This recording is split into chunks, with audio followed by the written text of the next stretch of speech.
projet Malheur, il est né de l'acquisition d'un violon par notre violoniste, Virginie, parce qu'un mécène a décidé de lui prêter un violon Montagnana. Ce mécène, sa passion, c'est Gustave Malheur, il a une passion pour Gustave Malheur, et du coup, pour le remercier, Virginie a voulu en enregistrer l'adagietto de la 5e de Malheur.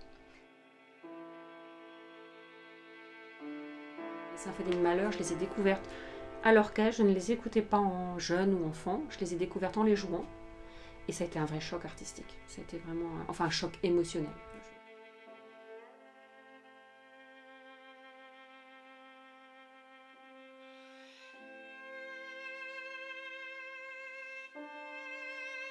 Ensuite, il se trouve qu'on avait créé toutes les deux un label qui s'appelle le label Elstir, un label qui se veut être sur le mélange des arts. Et il se trouve qu'il y a une personne qu'on aime beaucoup qui s'appelle Evelyne Bloch-Dano, qui a écrit quelques romans et beaucoup de biographies magnifiques. Et elle a entendu cet enregistrement et elle a souhaité, elle, écrire un roman sur Gustave Malheur, qui sera publié aux éditions Stock. Il y a une graine, et puis il y a une plante qui pousse, et puis après, il y a tout un environnement écologique qui se fait autour de la plante initiale. C'est-à-dire qu'après, on en est évidemment venu à aller contacter la médiathèque musicale Gustave Malheur à Paris. Le directeur, Thomas Vernet, a été très intéressé par le projet. On a commencé à fouiller dans des archives, on a commencé à regarder des manuscrits, des photographies, on a commencé à sortir une iconographie, on a commencé à regarder quelles étaient les corrections de Gustave Malheur sur les partitions de son épouse Alma Malheur.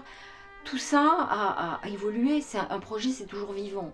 C'est-à-dire le projet est devenu ce qu'il est aujourd'hui par lui-même et par l'apport de la passion de chacun et de l'engagement de chacun et de tout ce qui a pu se tisser malgré nous.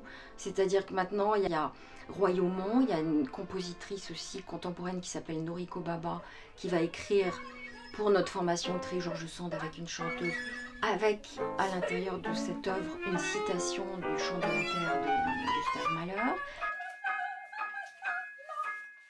Il y a la rencontre avec la petite fille de Gustave Malheur, qui est une femme extraordinaire et il se dégage d'elle quelque chose de très ouvert, de solaire et elle est très engagée dans ce projet. On la rencontre pour qu'elle nous parle aussi de la relation à son grand-père, qu'elle nous parle de sa musique et voilà, encore une chose qui est venue, qui s'est greffée peu à peu comme ça. Il y a aussi un compositeur connu, Gérard Pesson, un autre compositeur, qui lui connaît chaque note de la musique de Gustave Malheur et qui va faire une transcription d'une pièce de Schoenberg que Schoenberg a écrite à la mort de Malheur. Et il va en faire une transcription aussi pour nous. Il va participer à ce projet et en écrivant un texte. Parce que c'est quelqu'un qui a une plume absolument magnifique, aussi bien littéraire que musicale. Il a la plume dans les deux domaines, c'est très rare.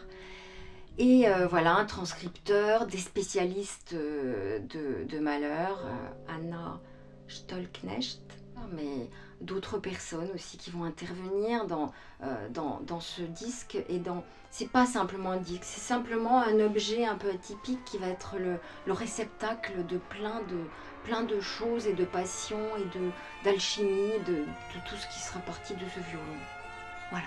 Les projets, ce qui est magnifique, c'est qu'ils dépassent toujours leur stade initial, celui qu'on imagine. Ils vont toujours au-delà et c'est le cas de ce projet.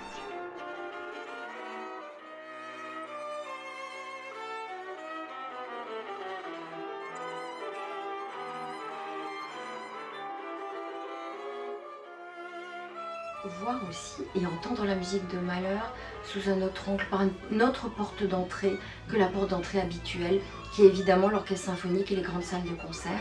C'est un Malheur intime et un Malheur qui va permettre d'entendre les œuvres d'une autre façon, qui vont être un peu transformées, car toute transcription est en fait une traduction. C'est comme quand on traduit les grands poètes, on arrive à d'autres mots, d'autres choix de mots, mais on arrive à une autre vérité, une autre beauté.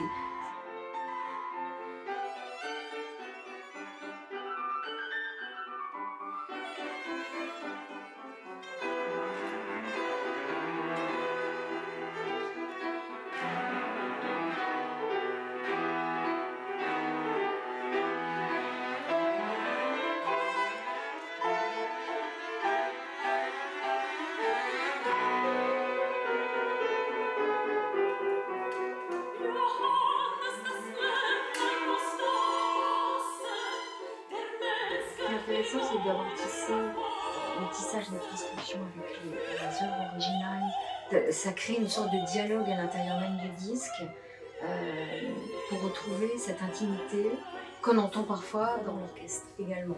Oui, dans certaines symphonies, très clairement, même s'il a composé finalement qu'une œuvre de musique de chambre, son quatuor, son mouvement de quatuor avec piano qui va apparaître également dans le disque, on peut retrouver dans certaines symphonies un moment vraiment d'intimité où il n'utilise que quelques instruments et qui sont quelques mesures, quelques minutes comme ça de pure musique de chambre.